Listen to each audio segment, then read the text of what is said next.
is KC Sports Network, proudly presented by Emprise Bank. What's going on, everybody, and welcome back to yet another episode of No Other Pod. I'm Jimmy, along with my good buddy, Mr. Yeet, Daniel Kooser. Dan, what's going on, my friend? Oh, no Yeet. Okay. We're going loose. Man, life is good, dude. It was a weird weekend, man. I want to acknowledge this right off the bat. My buddies went to separate soccer games. They chose their allegiance, and it happened to work out. Hold on. It happened to work out to who went to which game is who does that version of our podcast. Yeah. And me, I went to both games. I went to the first half of KC Current and got there about 15 minutes into the SKC game. And it's like, because I do both podcasts. Mm-hmm. Dude, I think my subconscious is just trying to tell me that that's the natural order. I think so. It was. I saw a wild tweet from, I think it was a weather person. I forget which weather person, but they're like, is anybody trying to do the Kansas City trifecta? Because the Royals first pitch was 6:10, and then the Current kicked off at 6:30, and then Sporting 7:30. I was like, what crazy person is trying to go from Kaufman for 20 minutes to catch 20 minutes of the Current to then get into Sporting for the second half? That's a lot. But we did it the best way, man. By waiting until halftime of Current. Now you have half. You're not going to miss any of the game. Yeah. You know. How long did it take you to get from CPKC to Children's Mercy Park? 22 minutes. Okay, because I saw, not putting him on blast, Daniel Sperry for the KC Star said he got press box to press box in 31 minutes. Did he leave at halftime? I think so. But okay, I didn't really include to and from. I didn't cars. include walk. Yeah, I didn't include that. I guess that's pretty fast. He's probably including walking in there. Yeah, but that's pretty fast to get from a press box, walk to your car, get in the car, drive to another stadium park, get in your car, get to the press box. 31 minutes. Yeah, it's pretty cool. Did he still have a seat? He did. There were a lot of people in the press box. Yeah. So it was got that Messi glow up, man. We got the Messi rub. Well, whenever St. Louis comes to town, you always know it's going to be a entertaining, I guess you could say, match. And I gotta say, the only person that was in our seats when we got there. I was surprised. I was like, I only feel bad because I'm going to kick someone out of their seat, and that sucks. But we get down there, and there's a single guy in our seats. And he actually had the seat 2 seats down, and he just moved down because no one was there. Yeah. So he was a St. Louis guy, but he was next to Marissa the whole time. And boy, my wife was trolling. Was she really? I mean, she was on one. She was talking to this guy, and then she threw in these little comments that just had to have made him feel this big. And she goes, "Have you been a longtime fan of St. Louis?" And he's like, "Well, just since they've become a club." And she didn't know that it was not the USL team converted. Right. That they are two different sides. And she goes, "Oh, so just 2 years you've been a fan of the league and everything?" Essentially saying little baby boy, little baby donkey brain boy. Yeah. That's pretty funny. Pretty good. We had they brought, I don't know, I would say 500, maybe 400 or 500 people. It's more than most teams typically bring because, it's a quick little drive and they were loud and it's always a good environment. They really, really do think they are on to, peak comedy by calling us Sporting Kansas and continuing to talk about how the stadium's in Kansas. That goes away, though, if you do not pay attention to them. No, I know. I just think it's hilarious that even at this point now, even the official St. Louis City account is saying hey, St. Louis City versus Kansas in all lower caps. And they're like, hey, we're here at the stadium. And then they put up a picture of Nebraska Furniture Mart. And I'm like, y'all realize this has been a thing for 13 years now? You're not clever. You're not new. Nobody cares. Can you imagine if you just if no one just interacted with that post, though, and it just totally bombed, and then the social media person starts feeling bad and they delete it real fast because they're embarrassed? Well, I just I don't know. It's not even I don't get bothered by it anymore. I think I'm just confused where I'm I think they actually think that they've invented a new form of comedy with this, and they think that they really do. They're really onto something. And I don't know, I guess you grew up in this area. I feel like at a certain point, there was a bit more of a Kansas-Missouri rivalry, across state lines and whatnot. In the last 10 years that I've been here, there might be a little joke here or there, but I feel like the KC Metro as a whole, they don't really give a shit if you're on the Missouri side or the Kansas side or whatever, unless it comes to where the Chiefs are going to play. But like, I don't know. Like, I don't care if something's in Overland Park or Independence or Lee Summit or Olathe or whatever. Like, it's all part of the metro. So it confuses me. But It's weird. Yeah, the territorial thing is very weird. But there's also a lot of people that don't play into that, and those are the grown-ups. And we just mind our fucking business. Well, it's, even to an extent, LAFC, there's kind of some parallels to what LAFC would do with the Galaxy, because the Galaxy play in a part of LA called Carson. And so LAFC plays in downtown Los Angeles, and they were like, we're the only LA team, we're going to Carson today. And I'm like, this is stupid. Like, the LA County, LA metro area, obviously it's all in California, but there's some parallels because, they were trying to stake claim to, we're the only LA team, and St. Louis, fucking 4 hours away, is trying to be like, we're the only Missouri team and claim the World Cup or whatnot, even though it's in Kansas City. It's stupid. I hate it.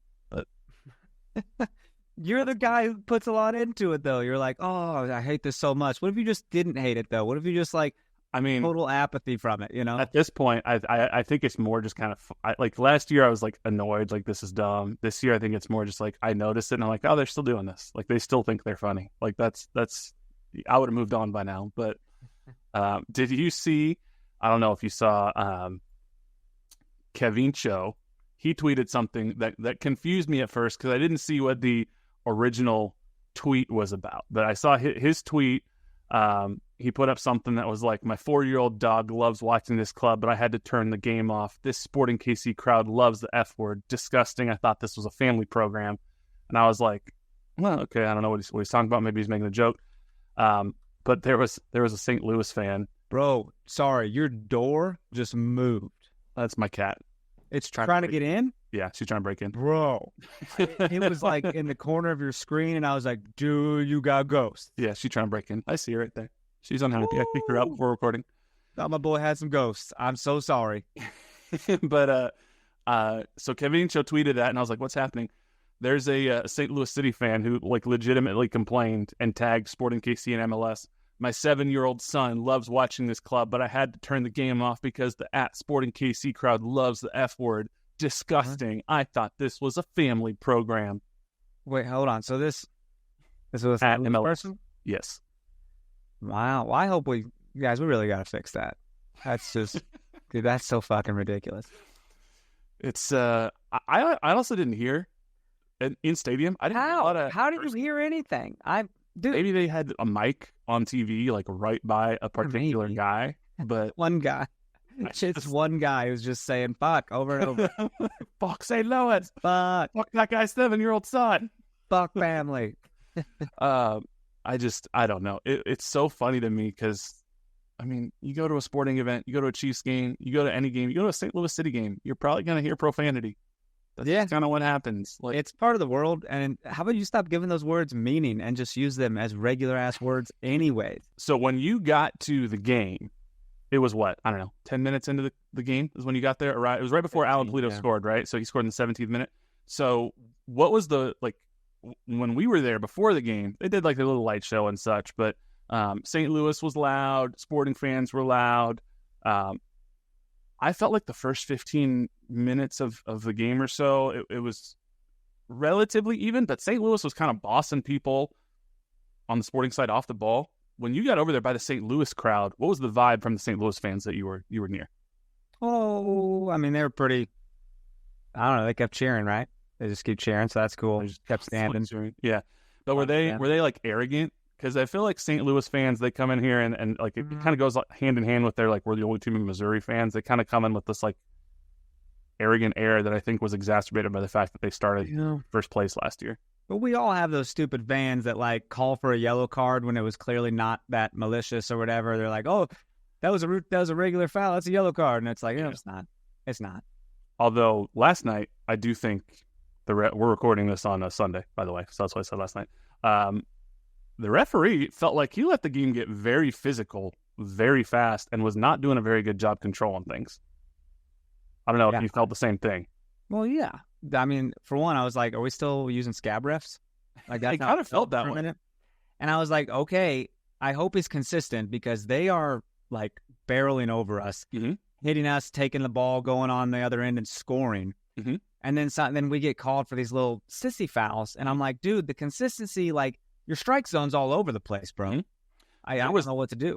There was not a yellow card shown until 7 minutes into stoppage time in the first half, and it was to Daniel Shallowy for dissent because he finally had enough. And he was like, these dudes are literally barreling over us. You're not doing anything. He was yelling and calling a foul. Yeah, he was. He got yellow carded for yelling? Yeah.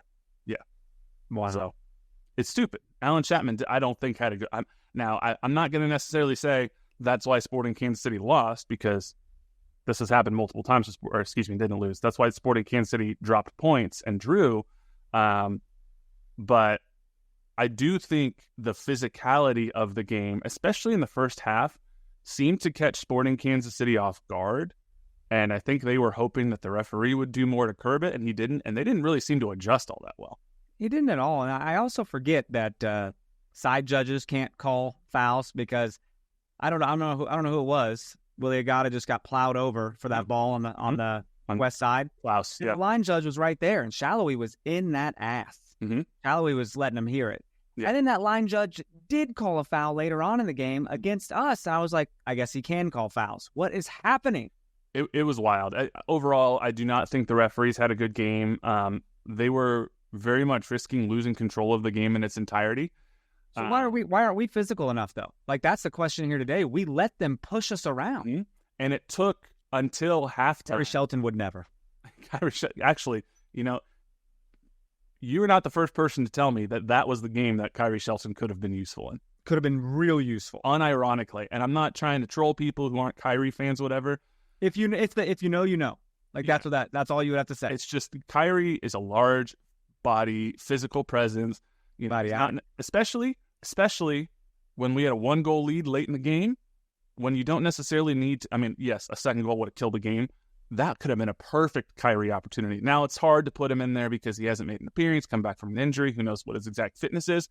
But I saw, Mike Kuhn from down the byline. We quote him a lot because he's got such a breadth of history of Sporting Kansas City. What he said, and I agree with this is the type of game that needed a Roger Espinoza just to get in the midfield and get a yellow card or put some sort of physical presence into the midfield. Yeah. Because I love Voltaire. I love Radia. I want to talk more about Polito in the midfield because it's not going that well. But none of the three of them are that physical enforcer type presence. And it just felt like St. Louis was just crushing us. And it took until halftime to finally make an adjustment.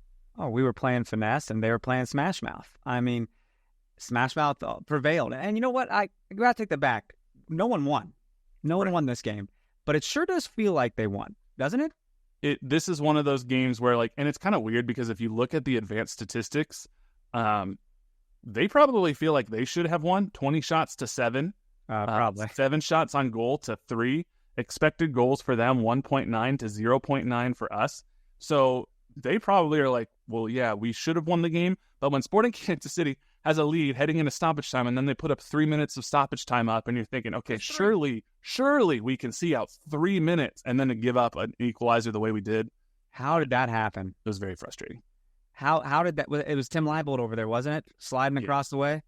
Yeah, we're going to talk about all these goals, and I saw shades of Jake Davis leaving his feet again. This is the same thing that Peter just talked about a couple weeks ago. So we'll talk about all the goals and everything. There were a lot of goals in that city yesterday.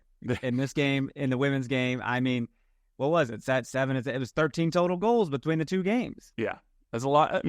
There was some entertaining soccer, and both games were sold out, which is awesome. I know some people have double season tickets like yourself for both Kansas City Current and Sporting Kansas City, but they were able to find people to use them if they couldn't go. I know a couple people. Our producer Nick, he made it out to his first Current game. My boss Cody, he made it out to his first Current game. So there's a lot of people that got to experience the Current for the first time because people who couldn't use their seats because they went to Sporting KC were able to give them to people. So hopefully this continues to build fan base for Kansas City soccer, both men's and women's.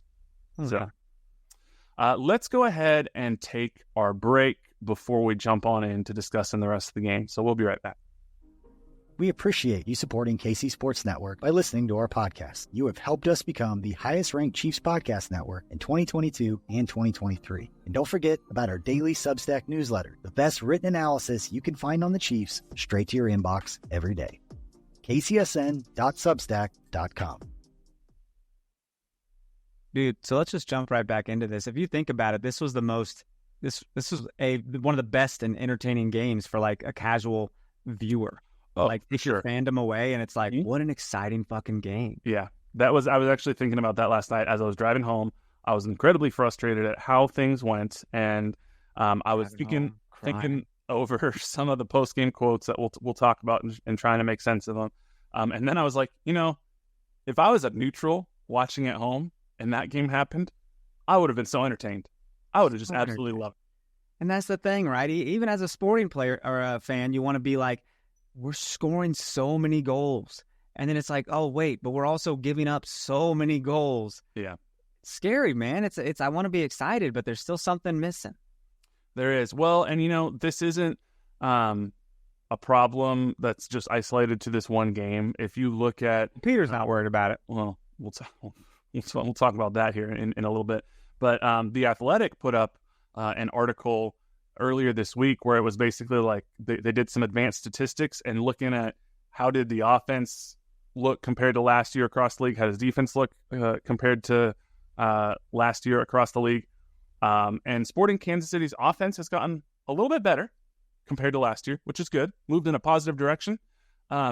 Defense has gotten markedly worse since last year in terms of goals added on the defensive side versus goals added in the attack. So this is something that has become a trend across the year for Sporting Kansas City, in that silly defensive mistakes are giving up significant points. I actually, before we jump into the game, I went through, because I keep saying it's been like 4 or 5 games that this has happened. We've dropped a lot of points. So I went through before the podcast and I looked at home games only. How many points have we dropped from a winning position? March 2nd, we were up 1-2. Yeah. Yes. March 2nd, 1-0 lead on Philadelphia, gave up a goal in the 95th minute. There's 2 points. Galaxy leading 2-0. We gave up 3 goals in a 7-minute span. Lost. Gave up 3 points. Portland, April 7th, had a 3-0 lead. Gave up 3 goals after we missed a penalty kick after the 64th minute. Lost 2 points. There's the Miami game, April 13th. We led 1-0, came back and drew level, and then gave up a stupid go-ahead goal after the 71st minute. Lost 3 points from a winning position. And then April 20th against St. Louis, we led 1-0. Then we led 3-2, gave up a go-ahead goal in the final minute of the game, 2 points. So across 5 home games where we were winning, we have dropped 12 points. 12 points across 5 games. That's more than 2 points per game that we've dropped, which if you... That puts us 7 points clear of the second place Vancouver there. Mm-hmm. Jesus Christ. We'd be the Supporter Shield winners if we could just see out leads at home. Oh, my God. Mm-hmm. Yeah, dude. And these are all in the last 25 minutes of the game, and multiple of them are in the last 10 minutes of the game. It's just, this is a feature, not a bug for this team at this point. And so that's why, again, we'll go through all of the goals and such here. But, when Peter's asked about dropping points at home, and his quote was, I think you guys are all focused on that. Maybe you missed the game because when you watch games like this, they're entertaining. Do we want to be on that side of it? No. But it's the same thing when we go away and we play at Toronto and we score 3 goals. It happens. And then he continues to talk about it. And at the end, he finishes, you guys are worried about it. I'm not. And I think...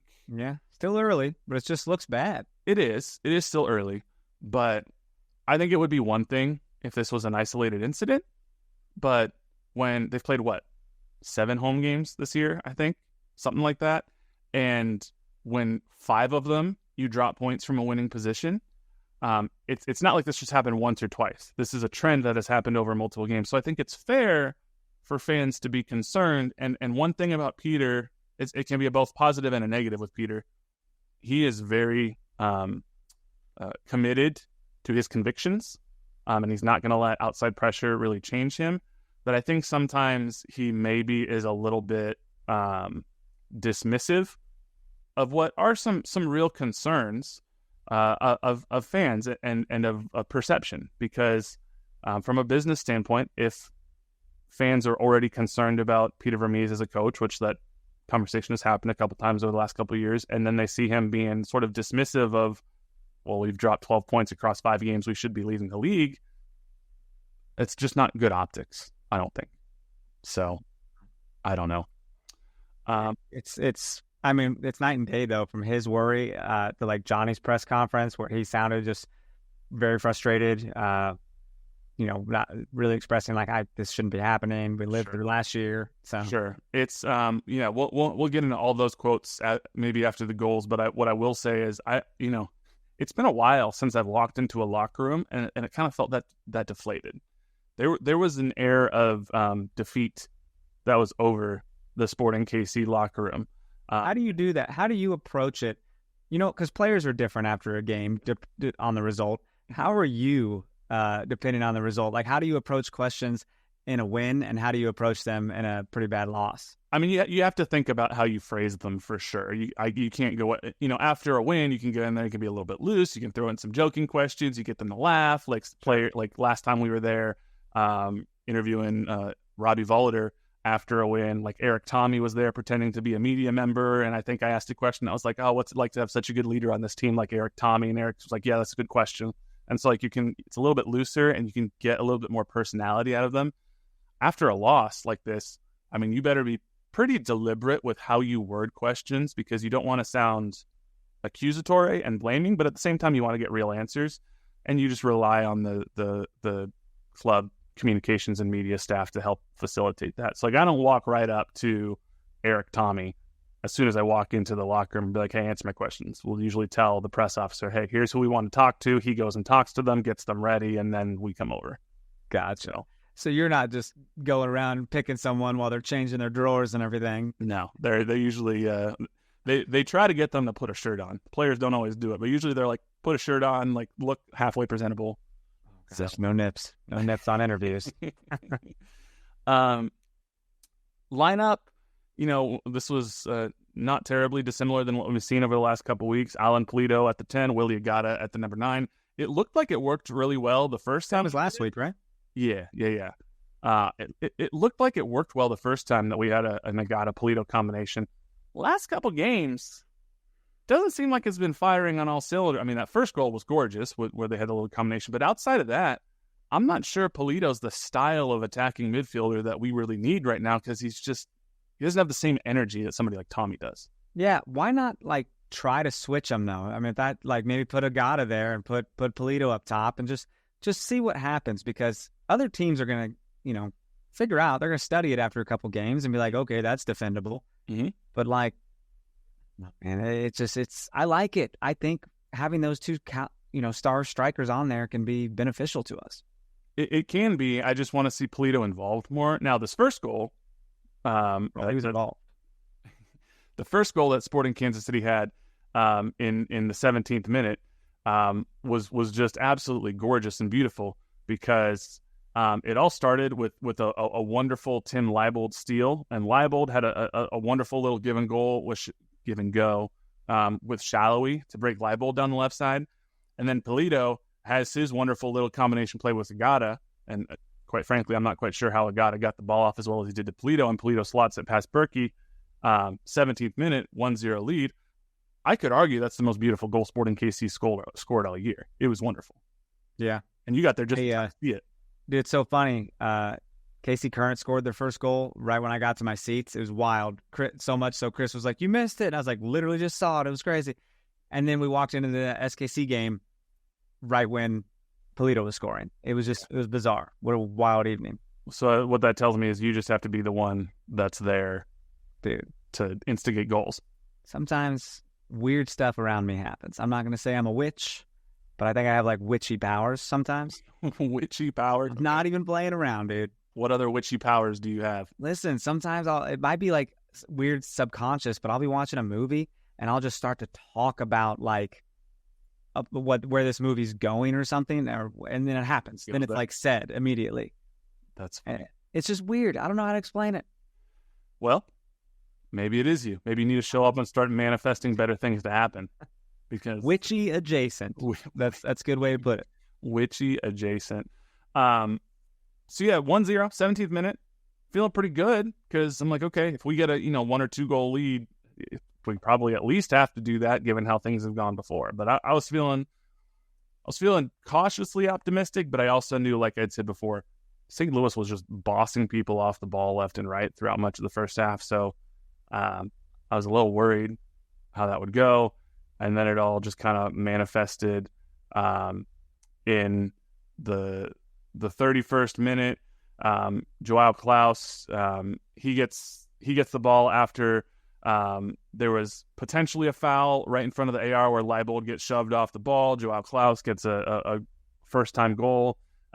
When that goal was scored, I saw Fontes, I saw Shallowy, I saw Leibold immediately run to the AR, and they were just laying into him because they thought that there wasn't a play on the ball by Durkin. He just kind of elbowed into Tim Leibold and should have been a foul.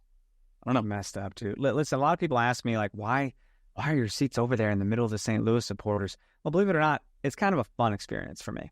And you hear a lot of the emotions. It feels like a behind enemy lines type thing. Mm-hmm. But I also get to feel their energy. But one thing that really sucked last night was that whenever we just got clobbered and there was no called, they were bitching about the smallest calls. Like like it was clearly a foul and they called it. I'm like, what are you even talking about, bro? Like, we're getting hosed over here.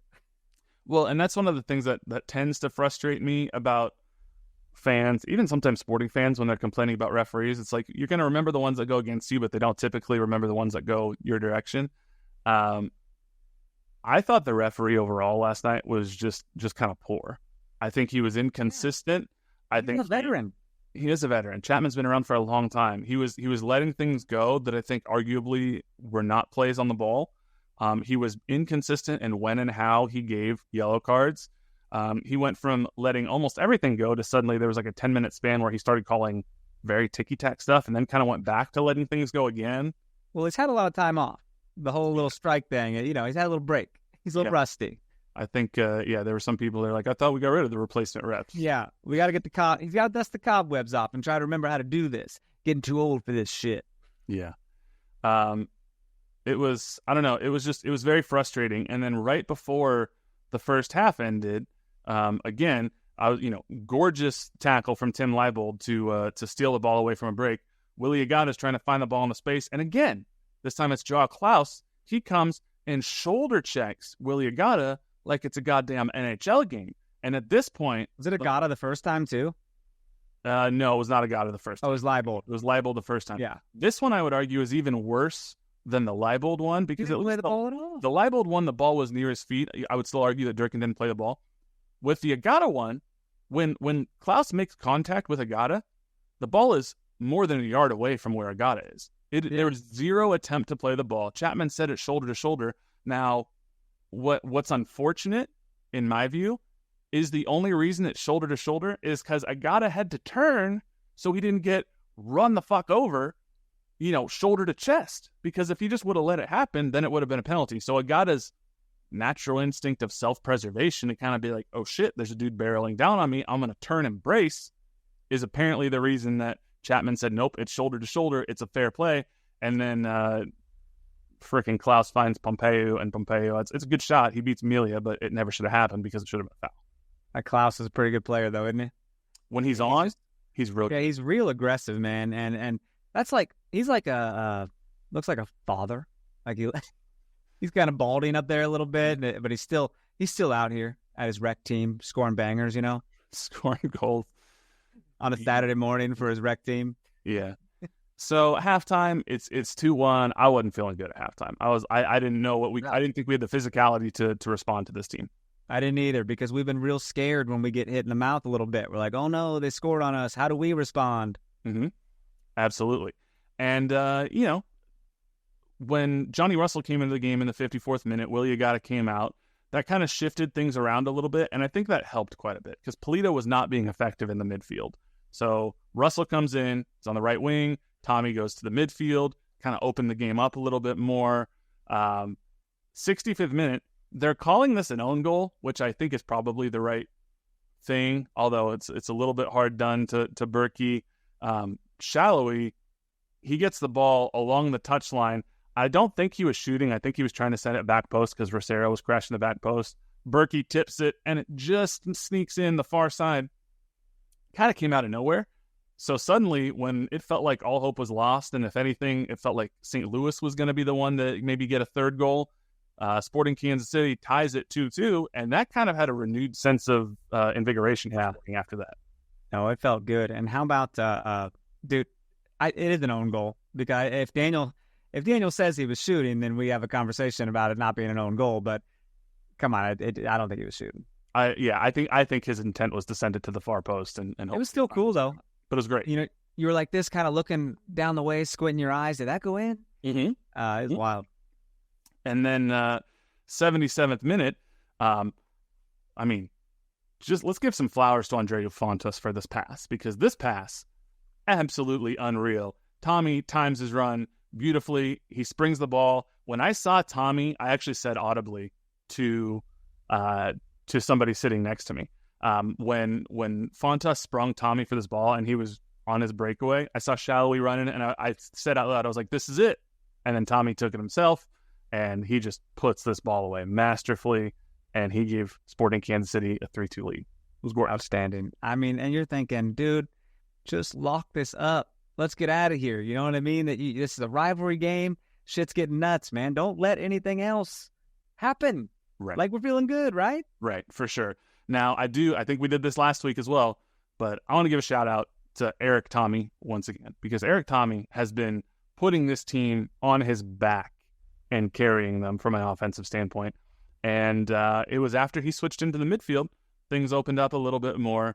So I would like to give the Holiday Distillery toast of the match to Eric Tommy. And this week, I got a little bit of their lemon vodka here, and I got a little blueberry Topo Chico that I put some of that in, and I got myself a nice little summer cocktail on a day where it's 56 degrees outside. So, oh my goodness, look at this guy. Yeah, Holiday Distillery toast of the match, Eric Tommy. Fancy son of a bitch. You need some kind of like Kentucky Derby hat on or something. A fedora and a floral shirt, and probably a pipe or something. Yeah. But yeah, Eric Tommy, man, he's just been far and away. I think he's been the MVP of this team so far. Look, there's so many good players on our team like him that I really want us to like win a trophy for. Like, thank you. You've been real excellent, and you've made us, create some real excellent moments.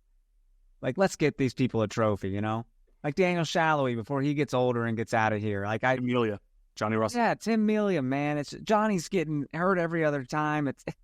I just want, like, they deserve it. And I'm getting sentimental right now. They put 3 minutes up of stoppage time, which they put 7 up in the first half, and I was like, where the hell did 7 minutes come from? That felt like forever. So I thought there'd be at least 7 in the second half. They put 7 up in the first half. They put 3 up in the second half, and I'm like, okay, we might be able to do this. Because I thought if they put like 7 to 10 up, I was like, they're probably going to score. 3 minutes we can weather. Can we? Or so I thought. Can we weather? I'm done weathering, bro. I don't trust nothing. If we're not up by 17 goals, I'm not. It was super frustrating because it all starts off of a goal kick to Melia, sends it deep. We don't win possession. St. Louis never win possession on a goal kick. No, St. Louis gets the ball. Rosero was way high up because he was trying to get a header. He didn't win it. Shallowy can't quite deflect the ball. And where this really went wrong, Totland is screaming up the field for St. Louis. And for whatever reason, the fatal mistake was Tim Leibel decided to leave his feet and go to ground in the same way that Jake Davis did a few weeks ago, like we said. He did not have to do this. He was the last guy there. So there was 2 risks. Either you're going to get a red card and be sent off for fouling, or if you don't get it absolutely perfect, then now you have a one-on-one breakaway. He had the angle where if he could have kept running, he could have just ran with Totland and forced him wide, forced him back. We would have won this game. But instead, he goes to ground, Totland keeps possession, and then he sends it past Melia, who has no choice but to try to come out of the net. And I don't know if you saw the emotion of all of the Sporting Kansas City players. As soon as that ball hit the net, Melia slams the ground. Everybody else is just hands on the knees. All looked like they were in tears. Yeah, so frustrating. Oh, it was messed up, man. I hate these feelings. Mm-hmm. I hate these comeback feelings, and you sit there all that time, and we're making mistakes. We're scoring excellent, impactful goals. You know what I mean? We're making stuff happen and being creative, but then we're losing games because of the mistakes we made, not because the other team was better. Yeah. I hate that so much because it's like, dude, can you imagine what we could be? Like, I know we sound like we're just very whiny, like, oh, we could be on top, but maybe the referees. Come on, we could be excellent. Right. Well, and that's the thing is like, the ref was bad in this game, but the ref didn't leave his feet with 60 seconds left in the game and go to ground unnecessarily. The ref didn't give up a 1-goal lead with a minute to go. The ref hasn't dropped. You cannot blame referees for dropping 12 points from a winning position at home over 5 games. Yeah. That's just that is a problem that for whatever reason, this team has a real difficulty closing out games. And Peter, we read his quote. He doesn't seem to be worried about it, which I guess, the question would be, well, at what point does it become a concern? He's not going to answer that question. So that's why things like that, the questions like that don't work. But what Johnny said after the game, I put up a thread of some quotes. I'm not going to read every single one, but he said the performances are there. That's the most frustrating part. We're getting the lead and continuing to give those leads away. We've had 3 games at home over the stretch where we're looking to take maximum points, and we've taken 2 points. And that, we talked about this weeks ago. We're like 10 points of this next 6-game stretch. And they started off well, and then they just kind of fell apart. Blew it. Totally blew it, yeah. It's frustrating. John, he continued to say, we have to fix it. There's no point in continuing to say we have to fix it. We know what we have to do. We're not going to accomplish what we want to accomplish by dropping points. And then this is sort of an encapsulation of what I felt when we walked into the locker room post-game. He goes, 95% of the game, we show what we're about, and then moments of just madness from us. We just continue to shoot ourselves in the foot, and it's so frustrating to look around the locker room and see the dejected faces. We have to lift our spirits. In those moments, we're weak. There's no other way to put it. As a team, we lose something. When something goes against us, we are not responding well. That's up to us as players, me as a captain, to figure out how it changes, and it has to change quick. It's a very telling statement to say that there are moments of weakness, and when something goes against them, they lose something. That's a mentality issue. And yes, I appreciate what Johnny is saying, because Peter Vermees isn't the one out there playing. I appreciate he's saying it's on us as players and me as a captain to figure it out. I also think that's part of what it means to be a coach, is figure out psychologically and mentally, how do you keep your team in it? And if the same thing is happening 5 times in 5 games, then maybe you got to change something tactically to keep it from happening. I don't know. It's just very frustrating. You would think so, man. I'm not worried though, right? Because it's not even May yet, but still, we weren't that much better this year than last year at this point. You know what I mean? Well, and that's what's interesting. Sam McDowell, he quoted some of the quotes that I put up from Johnny, and he said, and I think there's some merit to this, I'd argue that SKC should be more frustrated this April than last April. They are better, clearly better, yet have only 2 more wins than this time last year and have played 6 of their 9 games at home. A playoff team with ability to be more, but continues to put themselves in a tougher spot every week.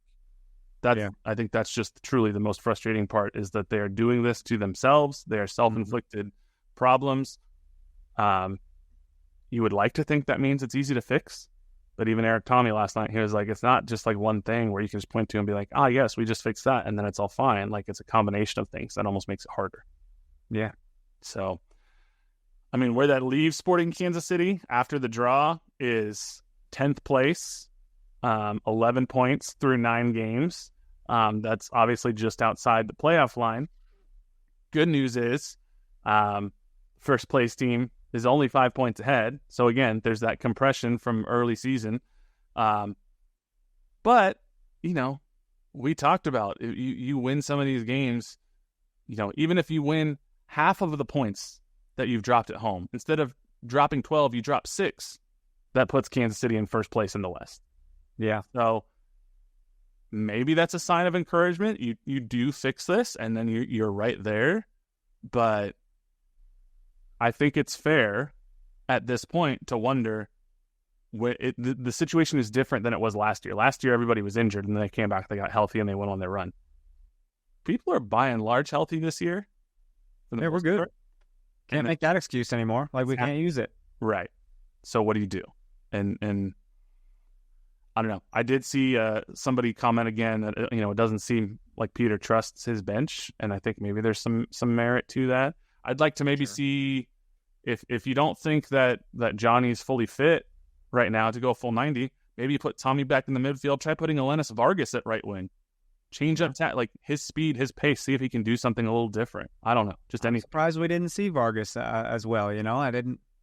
He's usually been like late game subs. Yeah, I am too. So, but like you said, if you are a neutral, this was an entertaining game. Peter called it as much entertaining. There's a whole article on MLSsoccer.com. Sporting Kansas City and St. Louis City deliver another classic great derby. So this is quickly becoming one of, I would say, the premier rivalries in Major League Soccer, which is kind of cool because we haven't really had that ever. No, I think it's great, man. I mean, there was something posted that said that they're giving El Tráfico a run for their money. The LA teams have their rivalry, and if ours is the next one, like what's our rivalry called though? There's no name yet, right? They tried barbecue. I don't think that really stuck. I'm not really. I mean, I halfway jokingly last year called it like the soccer capital derby or whatever because there was that whole thing that happened. I don't know that there's been a name that I've heard that really stuck.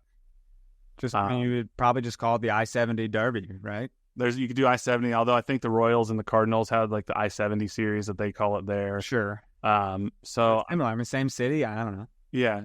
I don't know. It's an interesting one, but it is definitely after 2013, I think there was a period of like 3 to 5 years in particular where like I really hated Salt Lake City and Real Salt Lake because of just the classic matches we had. I still don't like Salt Lake as a team, but time passes, that dies down a little bit. I had a period of that with Houston. Time passes, that dies down a little bit. Still don't like them. This St. Louis is going to be different. We could both be, bottom of the barrel teams, and when Sporting Kansas City and St. Louis play against each other, it's going to be fun, insane rivalry. I think no matter what. Oh yeah, that's cool to have because we haven't had that ever. It is. I try to go to every time they're in town. That's why I really made an effort to try to go to both games last night. Mm-hmm. Because I don't want to miss either one, especially not the St. Louis game. Just the atmosphere is just unmatched as opposed to any other game we play at home. For sure. What do you think of the halftime light show that Sporting? That was something, wasn't it? That's pretty cool, dude. I'm not gonna lie. I was like, I'm highly entertained right now. It was really cool. I mean, just the fire going in tandem with the drums and shit. I was like, this is another level. It's easily entertained. It was a very good addition to the game day atmosphere, doing some things like that. So shout out to whoever made those decisions because that's very cool. We always roll out the red carpet for St. Louis's fans, though. We don't do this shit every game. Even the guy, or I can't remember who sang the national. No, I wasn't there for the national anthem. Never mind. Yeah, I was talking about the Casey Curran game. The guy who sang the national anthem, he's sung it a bunch of times. I forget his name, but you'd recognize him. You see him, you're like, oh, it's him. He's back. Yeah, but they always want to make a big impression, and it's like even the guy next to us goes, "Do you guys do this all the time?" Marissa's like, "No, we don't." They had an F-35 flyover at the Sporting. Okay, see, we don't do that every game. Yeah, so the pyro budget was definitely increased for this game.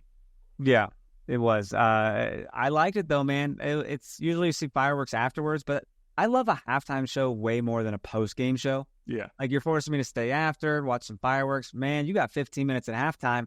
You have me. Do something. You have my attention. Give me a light show or give me some dogs trying to set world records with Frisbees. Yeah, so Casey Curran did a drone show at the end, and I'm like, I assume a lot of people stayed for that. I don't know. Yeah, I saw some pictures of it. Looked cool. I didn't know how well people could see it with the overhangs.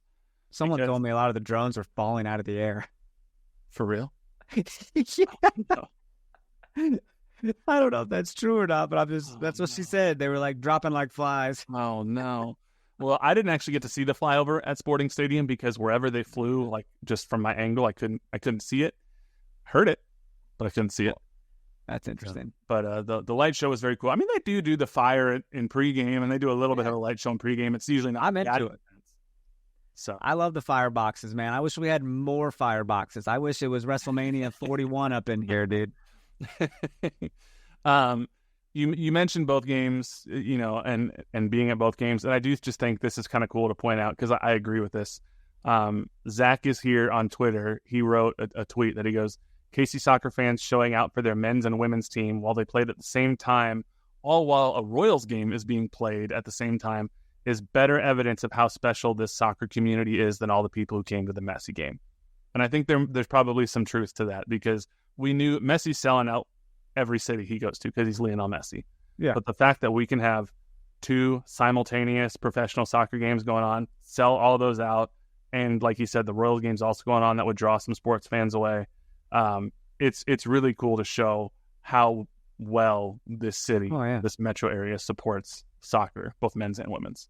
I'd be interested to know how many people did what I did and like trying to hit as much as both games as possible, Yeah. Because we couldn't have been the only ones. That's a brilliant idea. Definitely not. Before we log off here for this episode, there was some other news that involves Sporting Kansas City outside of the game. We did find out our Lamar Hunt U.S. Open Cup opponent. It'll be May 8th, 7 p.m. Central Time. We're going to Nebraska to play Union Omaha at Caniglia Field, which is going to be significantly smaller than Children's Mercy Park. Not enough fans are going to be allowed to travel. Like that's, you're not going to be able to fill this place up. Yeah.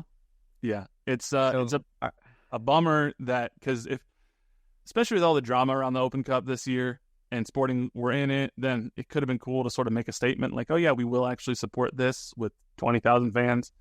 I don't know what the capacity of Caniglia Field is, but I've seen a seating chart and it's not very big. Are you going to try to go up there? It depends on what's going on that week. I'm going to be out of town for work the week before, so it might be hard to then turn around. Always out of town for work. That's been busy.